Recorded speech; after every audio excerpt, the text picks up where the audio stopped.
Hello and assalamualaikum student. Today's our topic is electronegativity.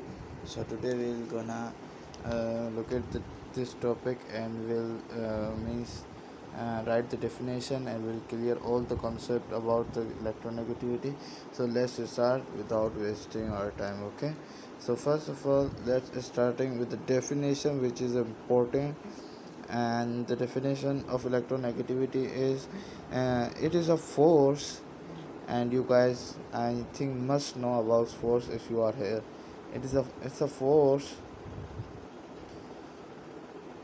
and force is a pull or push. Okay, do not get confused. Okay, it's a force which attracts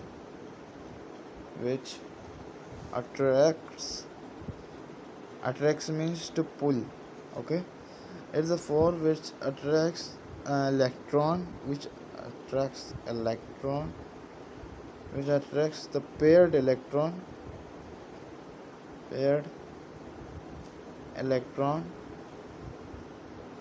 of a different atom. So what's mean that? So I will be explaining you. Okay, so it means that there are two things. Okay, first of all, it's a force. Okay, it's a force between the atoms. Okay, so let's draw the structure of chlorine. So it got 7 electron, 1 2 3 4 5 6 7. Okay, and here we are having the hydrogen's electron. Okay,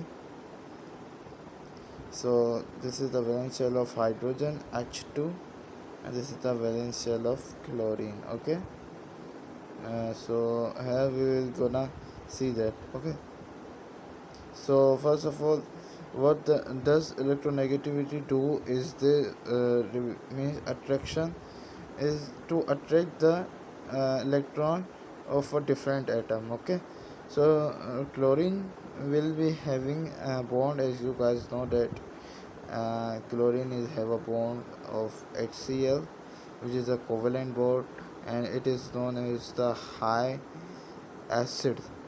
It is a king of acid. Okay, so and hydrogen's electron will be partially moving towards the chlorine because it is having a high electron negativity. So what does it means? We'll tell you here after some time. Okay, so and chlorine will be attracting this electron, and at one time it will when it will attract, then it will be having a sign of minus partial means temporary, or you may say not permanent. Okay, it is a permanent sign on chlorine. Okay, so it is a not it is a temporary sign on chlorine. Temporary sign. Partial means temporary, or you may say half sign. Partial means half sign would be better as compared to temporary half sign. Okay, and here we also have half sign of partial positive. Okay, so here we are having that chlorine is taking electron from the hydrogen there, but what is the reason that chlorine is pulling the electron from the atom of hydrogen? So let's look at it in the deep. Okay, so first of all, as you guys know, in our previous video we have studied about the atomic radius. So as you guys know that atomic radius is the size of any atom. Okay, and for electronegativity, atomic radius is inversely proportional to atomic radius is inversely proportional to what? Is inversely proportional to electronegativity. So now you will say, who told you? Why you are doing that?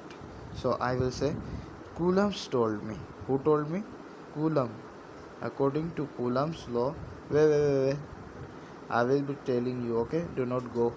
Okay, according to Coulomb's law, the means force of attraction or a repulsion is directly proportional towards the means product of charges and inversely proportional to the square of their distance. Okay, square of their distance. So means if they will be having means more radius, then the force or then the nuclear then the electronegative force will be less. Okay, so we are taking an example here, like we are having an atom like a sodium, which is having yes, which is having one electron in the valence shell, and here we are having uh, hydrogen atom. It is also having one electron in the valence shell. So now if I will ask that whose electronegativity is increased here, not increased means whose electronegativity is means higher than other one. So now you will say according to the Coulomb's law that force electronegative force is inversely proportional towards the square of radius. So here radius of sodium is a bit more bigger than the radius of hydrogen. So I would say that electronegativity of hydrogen is maximum than the electronegativity of sodium. So this is the thing I was telling you. Okay, so it means, and the electronegativity of hydrogen is 2.1. Okay, it is very important. Okay, so this one according to the Coulomb's law. So this is a factor which affect this is a factor which affects our electronegativity. So that's the point, it affects electronegativity of an atom.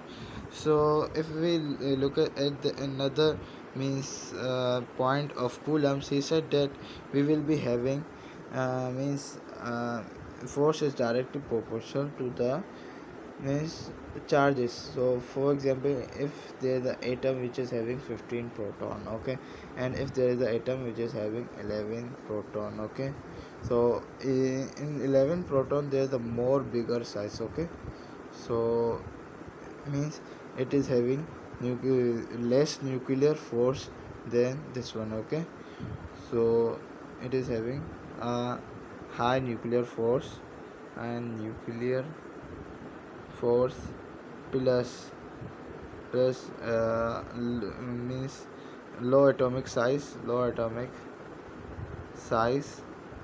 or you may say smaller atomic size. Okay, smaller atomic size, high nuclear force. Okay, so according to Coulomb, he said that force is directly proportional towards the product of charges. Okay, so here we got 15 proton, here we got 11 proton, and here we got the size of an atom is a bit smaller than this one. So what we will be saying that whose electronegativity is higher? Sir, definitely we will be saying that electronegativity of this one atom which is having 15 proton is higher. Why it is higher? Because the atomic size is less, and because of that we have a high nuclear force here, and here we are having less electronegativity. Okay, so that's the thing. Okay, so hope you guys have cleared the concept of definition. So it's a force which attracts the shared pair of electron. Okay, which attracts the pair of electron. Okay, so it used to happen in only covalent bonds. Okay, covalent bonds. Okay, and to specify more, so it usually happen in the non-metal atom. What are non-metal atom? We'll see you. We'll see the atoms, not you. Okay, non-metal atoms.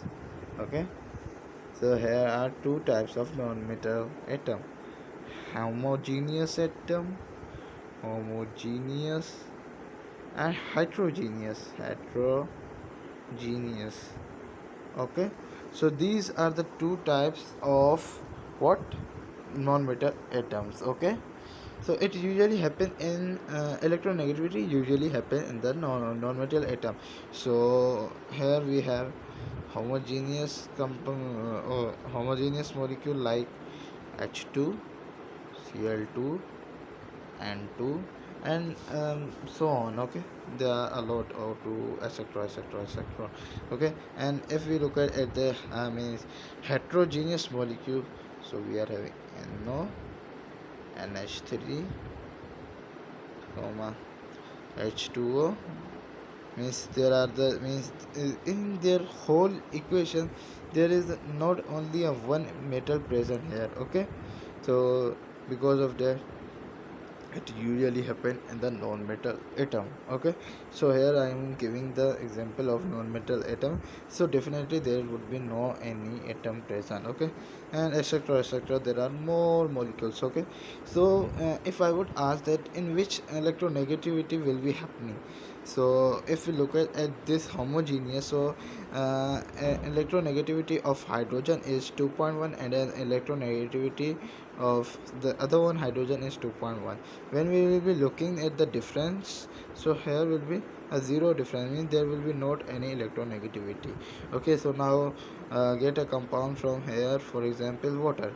Okay, so the electronegativity of hydrogen is 2.1 and the electronegativity of means oxygen is 3 uh, 3.8 or something, I don't remember. Okay, so when we will be subtracting, then it will become 2 minus 2 equals to 0, but 0 means it will become means there would be a something which will be attract like 7 or 8.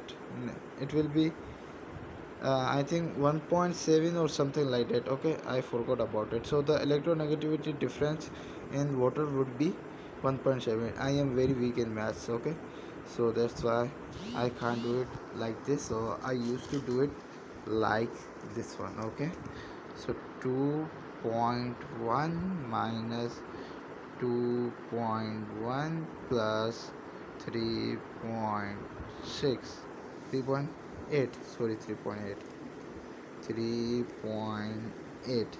So what will be the electronegativity? So it will be 3.8. Okay, so means 2.1 minus 2.1 equals to 0 and 3.8 will be the electronegativity. Here I am wrong here. Okay, so this is the basic mistake which I was doing.